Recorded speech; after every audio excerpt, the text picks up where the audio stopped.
إنجيل وقرآن العصر. فأدعو الإعلاميين من هذا المنبر وفي هذا المؤتمر مصر الحب والسلام أن يتقوا الله في مصر، وأن يعرفوا للكلمة قدرها، فإن ذا يوما لمن يفتدي مصر، فمصر هي المحراب والجنة الكبرى. فدعونا نختلف سياسيا، ولكن دعونا نتفق على حب مصر. وإذا كان الجيش والشرطة والإعلام أضلاع هامة في الدولة، فالأحزاب والديمقراطية ضلع آخر هام جدا. ومع كلمة السيد اللواء سيد الجبري رئيس حزب المصري، فليتفضل. السلام عليكم. بسم الله الرحمن الرحيم. طبعا بنقدم الشكر لهذه الجمعية الرائعة اللي بتحاول تنشر فكرة رائعة، أيضا فكرة مهمة جدا قامت عليها الحياة البشرية كلها، وهي فكرة نشر الحب والسلام ونبذ العنف والإرهاب. وطبعا بنشكر كل الحضور، وخاصة يعني الشباب اللي حضر والقامات الكبيرة اللي سبقتني على المنصة، واللي كانوا بيتحدثوا فعلا من قلبهم، علشان هي دي مصر وهي دي قلوب مصر. فبوجه التحية للجميع، وأتمنى من الله سبحانه وتعالى أن تكون هذه البادرة بادرة ومبادرة خير على مصر والوطن العربي بالكامل. أنا يعني عايز أبدأ كلامي. طبعا كل اللي اتكلموا كانوا بيدعموا فكرة حب الوطن، وكيف نحب وطننا، وكيف ننجو بهذه السفينة في هذه الأيام التي تمر بها مصر والوطن العربي. أنا عايز أقول لكم النهاردة 16 مايو 2016. من 100 سنة في 16 مايو 1916 تمت عقد معاهدة سايكس-بيكو التي أرادت أن تقسم الوطن العربي وقد قسمته. من 100 سنة الاستعمار الغرب خطط نتيجة إن هو عملوا لجنة قعدت تدرس اسمها لجنة كامبل بيترمان من 1904 ل 1907، وطلعوا بقرار أنه يجب تفتيت هذه المنطقة ويجب قتل أي مشروع ثقافي ينهض بهذه المنطقة. فكان أولها معاهدة سايكس-بيكو، أولها كان وعد بلفور في 2 نوفمبر 1914، ثم معاهدة سايكس-بيكو في 16 مايو زي النهارده من 100 سنة.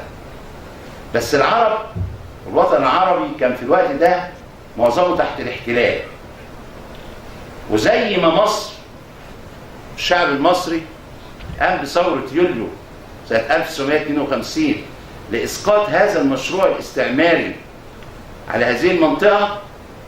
ويمكن هتذكر كلمة، يمكن سيادة اللواء قال عايزين ننتهز فرصة، اللواء أحمد، وقال إن مصر النهارده العضو الغير دائم في مجلس الأمن ورئيسة لجنة مكافحة الإرهاب. أنا بقول لكم جمال عبد الناصر في مؤتمر بندونج عينوا مصر، كان رئيس جمال عبد الناصر هو رئيس لجنة مكافحة الاستعمار، وهذه هي مصر. مصر دائما عندما نقول أنها دولة محورية، هي فعلا دولة محورية. والآن بعد 100 سنة بيحاول الاستعمار مرة تانية يفتت هذه المنطقة بمشروع برنارد لويس لتقسيم المنطقة إلى دويلات مرة أخرى بأجندة جديدة تعتمد هذه الأجندة على نشر العنف والإرهاب، مستخدمين الطائفية، الفتنة الطائفية، الفتنة المذهبية، الفتنة العرقية، الفتنة الأيديولوجية. وزي ما قال اللواء طارق مصر محتاجة القلوب. أنا بقول إذا كان الذي يصنع التاريخ هو قلوب الشباب، والذي يصنع التاريخ هو عقول العلماء، والذي يصنع التاريخ هي حكمة الحكماء أو روح الحكماء. فمصر تملك العقل والقلب والروح، ونحن الآن في هذه المبادرة نجمع الثلاثة، نجمع العقل والقلب والروح، الشباب والعلماء والحكماء، من أجل أن نقف في خندق واحد ضد هذا الاستعمار. وكما نجح المصريون بعد ثورتين أذهلوا العالم وأسقطوا المؤامرة الكبرى، مؤامرة هذا تقسيم الشرق الأوسط الكبير. أنا دايما بقول إن شاء الله مصر هتنجح دايما بشبابها، برجالها، بنسائها، بأطفالها، بهذه الشخصية المصرية العظيمة، لأن مصر هو الشعب الوحيد في العالم الذي ينحدر من جنسين، من سام وحام. فالشخصية المصرية شخصية قوية، شخصية عريضة، شعب استطاع أن يصيغ نفسه مرة أخرى بعد مؤامرة 67 في أقل من سنوات معدودة. جيش وشعب استطاعوا أن يحولوا الهزيمة إلى نصر. الاستعمار عارف دور مصر كويس جدا.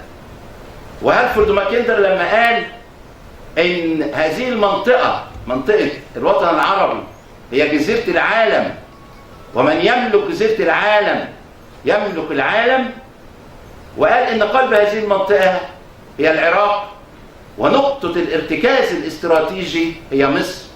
ففعلا مصر علميا هي نقطة الارتكاز الاستراتيجي في هذه المنطقة. ولذلك أيضا ننادي كما نادى أصدقائي وزملائي السابقين على المنصة التكامل العربي.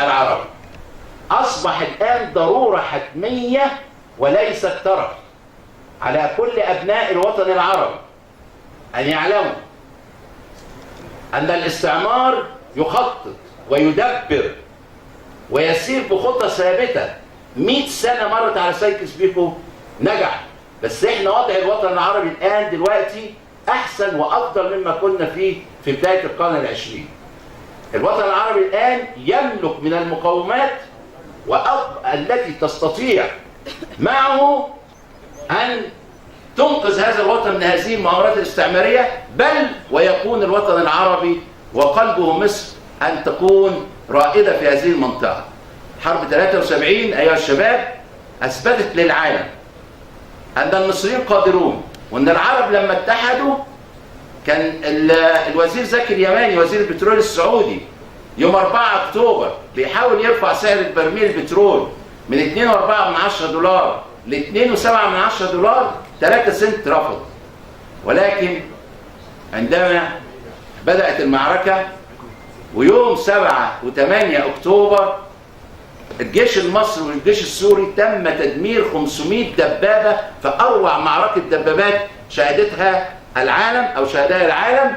كانت النتيجة إن إحنا سعر البترول ارتفع من 2.4 ل 5.5 دولار ل 13 دولار، لأصبح في نهاية السنة 38 دولار. يبقى إذن التكامل العربي هو الحل الوحيد الآن. هذا التكامل أهم أداة ليه هي روح الحب، وأعظم حب يملكه الإنسان أو يستطيع به أن يصل إلى جميع روافد الحب هو حب الله سبحانه وتعالى. عندما نحب الله نستطيع أن نحب وطننا ونحب أنفسنا ونحب الآخر. ويمكن أجدادنا القدماء المصريين كانوا أول شعوب العالم في هذا الأمر، وأنشدة أخناتون بتقول هذا الكلام، وحافظ إبراهيم بعد منه بآلاف السنين قال هذا الكلام في مصر تتحدث عن نفسها. أرجو من الله سبحانه وتعالى أن يوفق هذه الجمعية ويوفق مصر ويوفقكم جميعا لبناء الوطن والنهوض به. والسلام عليكم ورحمة الله.